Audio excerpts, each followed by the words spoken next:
And our first speaker is Dr. Martin Walsh, who teaches social and gender history at the University of Limerick.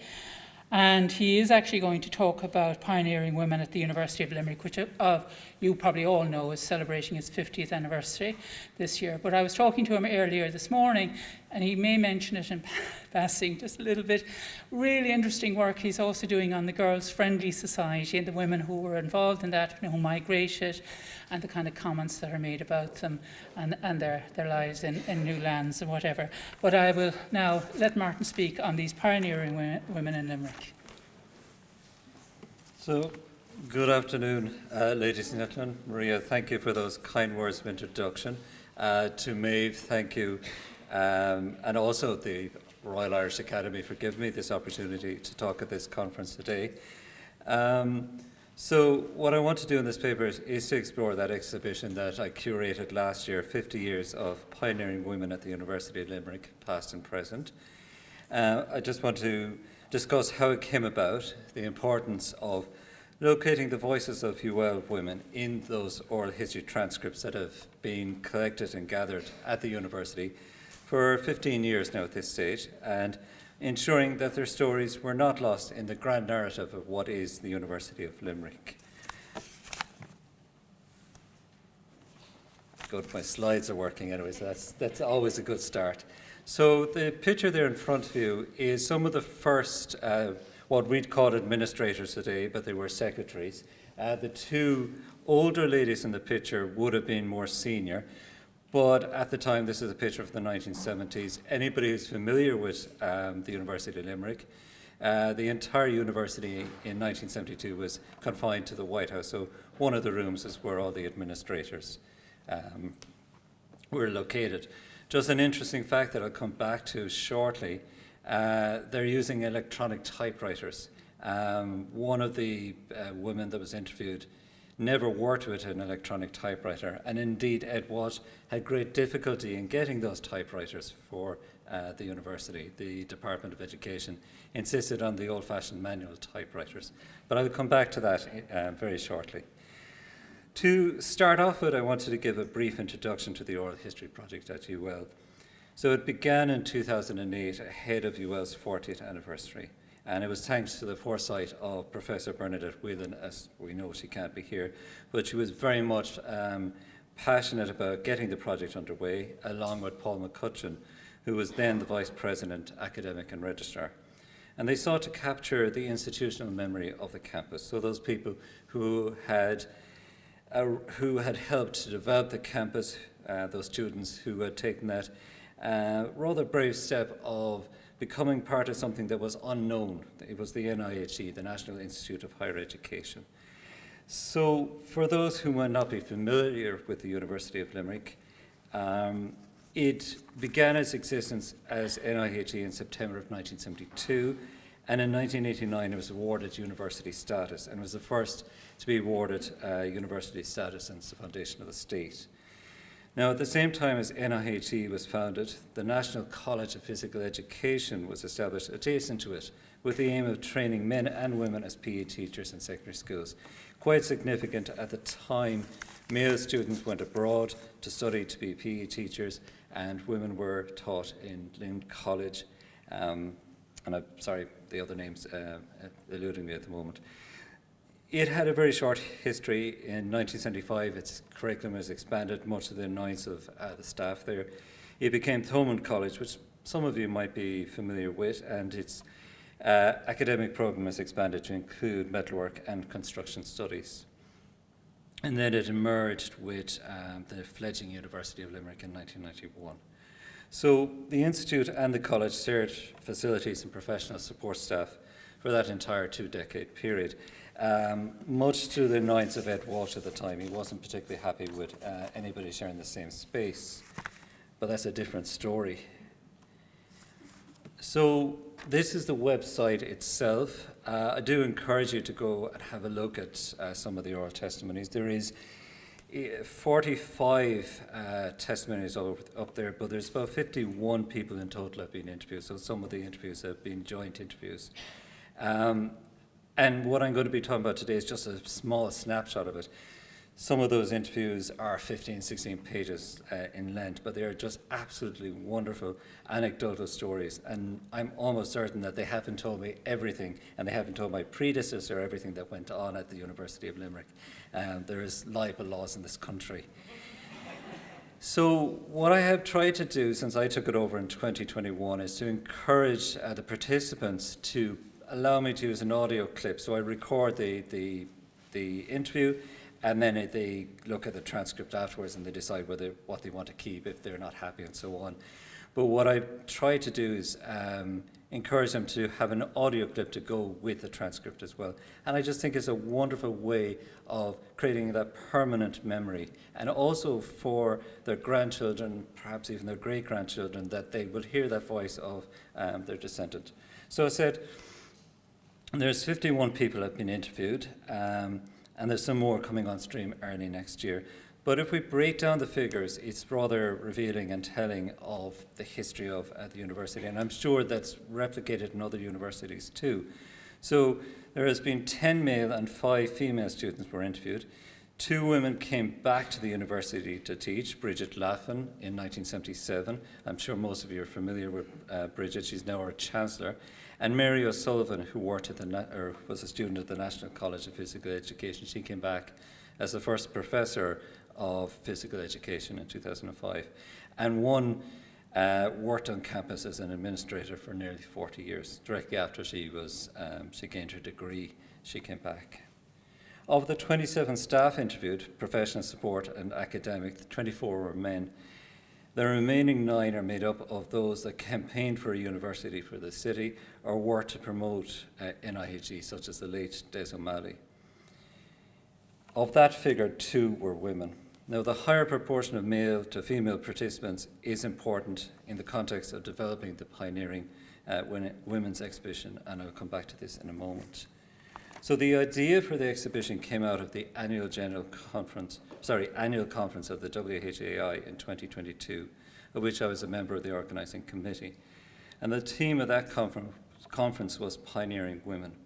Now, originally planned as an in-person event, with the exhibition the central part of the conference, thanks to the generous support of the Departments of History at Mary I and UL. Now, it didn't go ahead because we were still concerned about COVID at that point. Nonetheless, I felt that it was important that an exhibition honoured pioneering women at UL, and that it would go ahead as part of the university's 50th anniversary, which has just ended this May.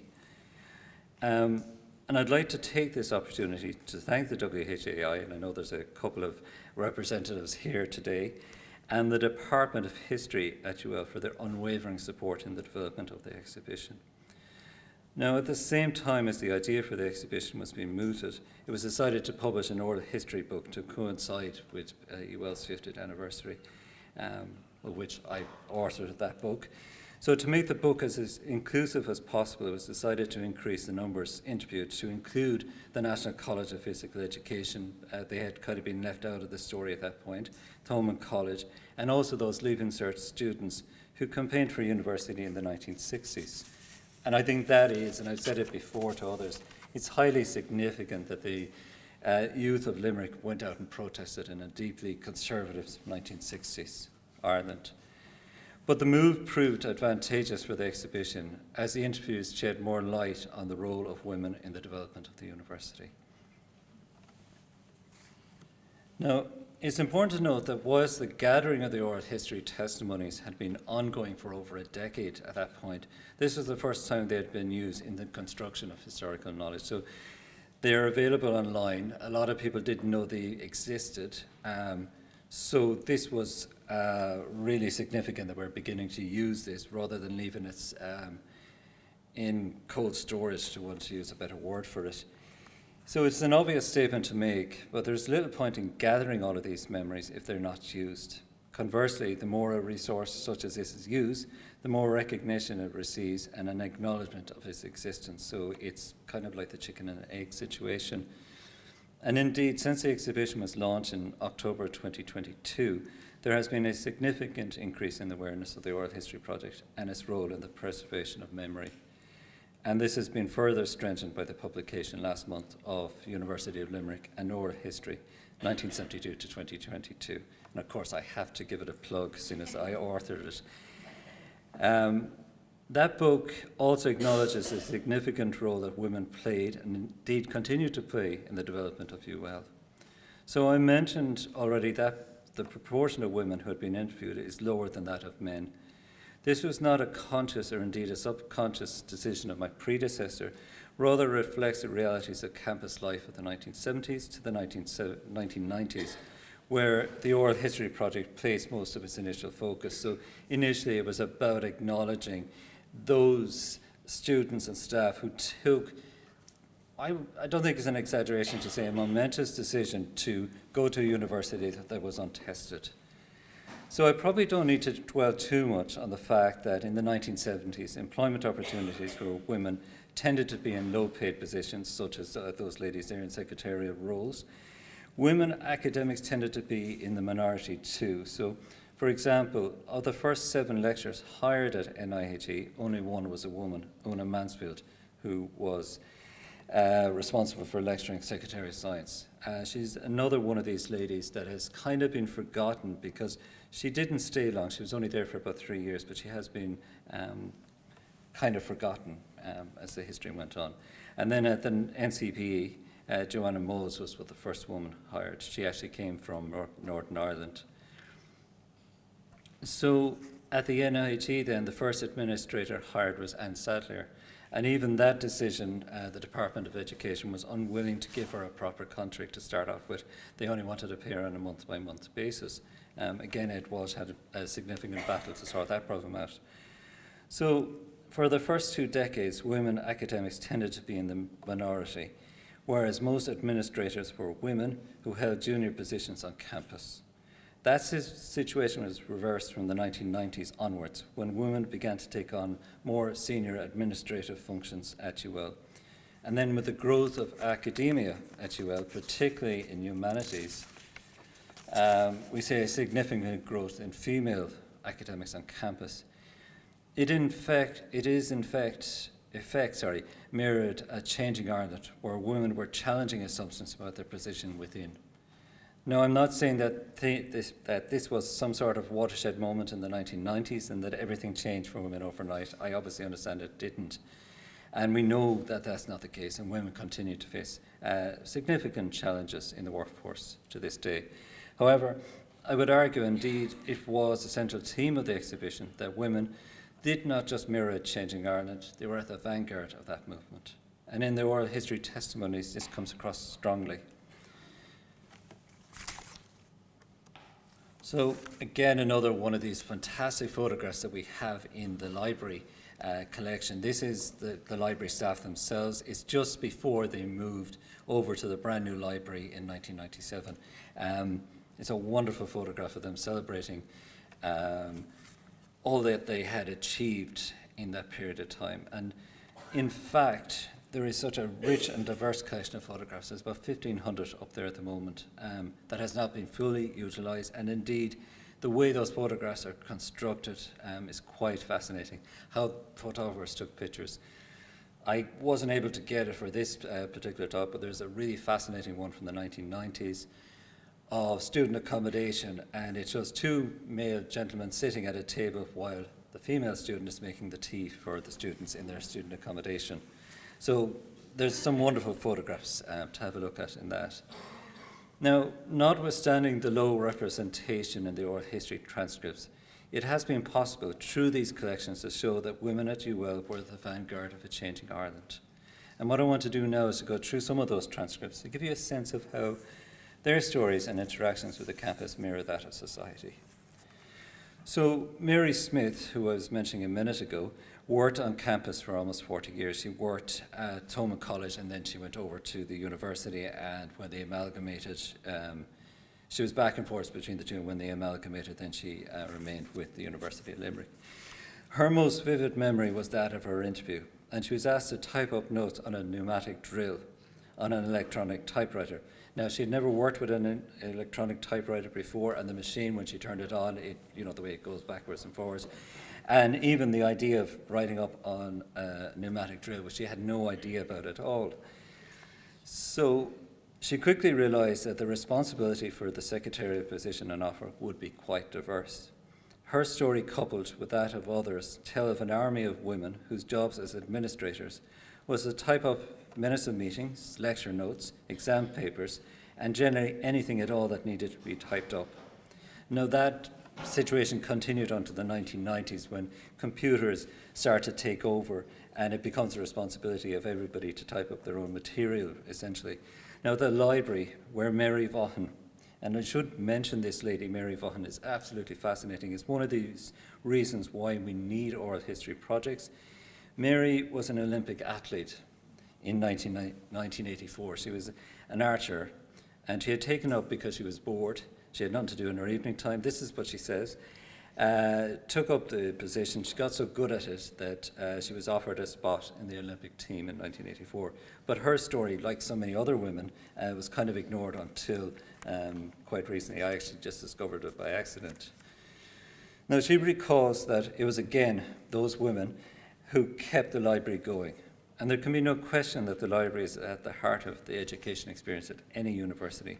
So she and her fellow female colleagues worked with new technologies as they came on stream. So they worked with floppy disks for the other disks that were there before it, and then into the computer age, and always ensuring that the students had the most advanced education experience that there was available. Now, as I mentioned already, by the 1990s, women began to take on more senior roles within the university. And a good example of this is one of the first students that I mentioned already, Fionnuala McMahon. She worked on campus in junior positions and made her way up, and when she retired in 2016, she was the faculty manager for the humanities section of the university. And interestingly enough, Fionnuala's mother was Margaret Liddy, who spent an entire decade campaigning for a university for the city.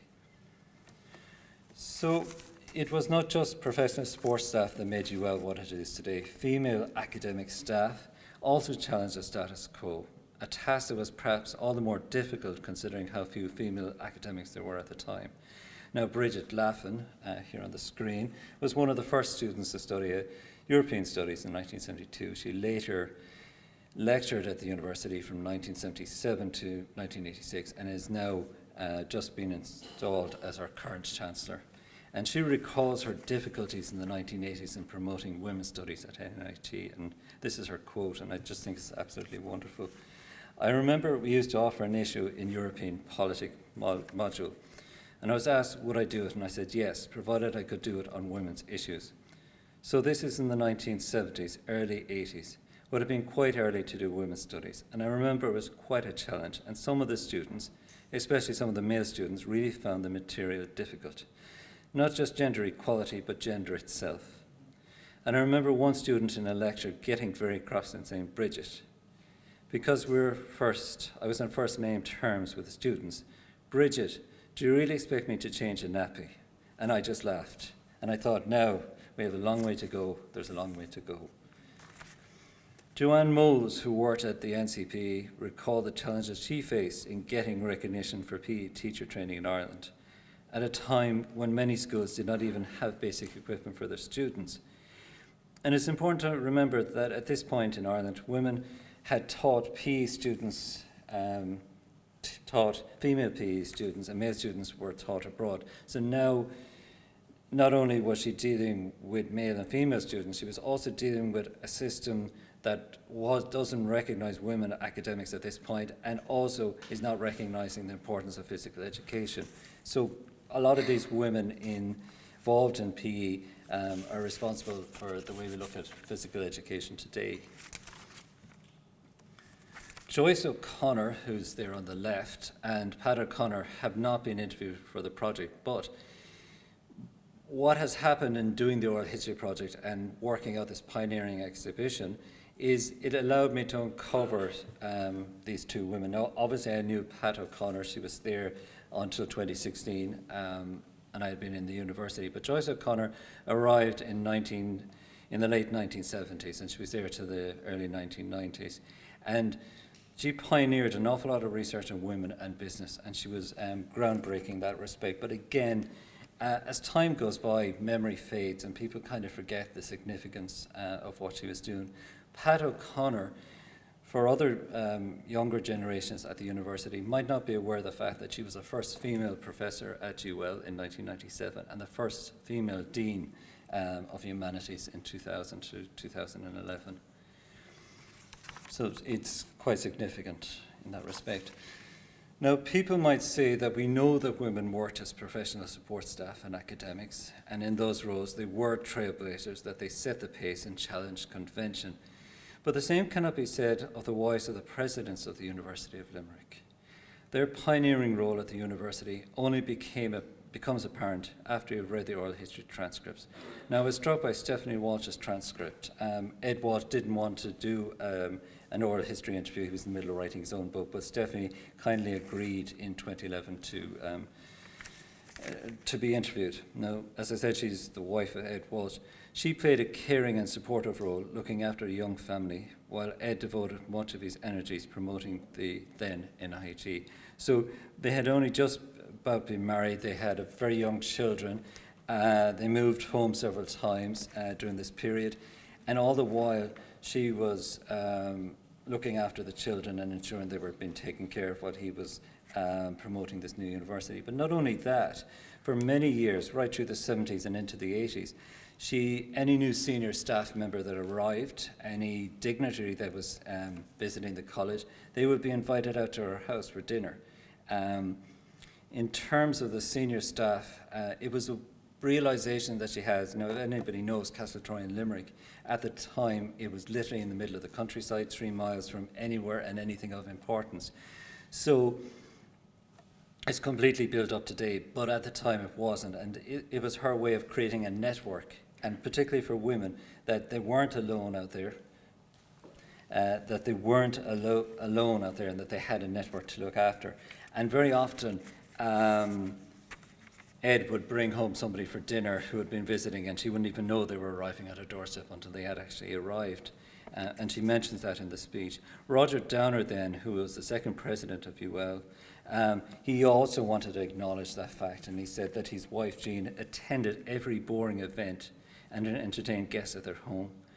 Now, in every respect, they are ambassadors, unpaid ambassadors of that for the university, and that role had been overlooked. So, in conclusion then, it is easy to get caught up in the grand narrative of the university and to talk of its success over many years. It's not until you drill down into that history that you begin to realise a significant but often overlooked contribution of women to that success and need to a changing Ireland. The Oral History Project at UL has allowed me to uncover the hidden stories of these pioneering women. The project is a custodian of the institutional memory at UL. It is up to us to preserve that record and to expand upon it and to ensure that the voices of more of these pioneering women are heard. Ladies and gentlemen, thank you.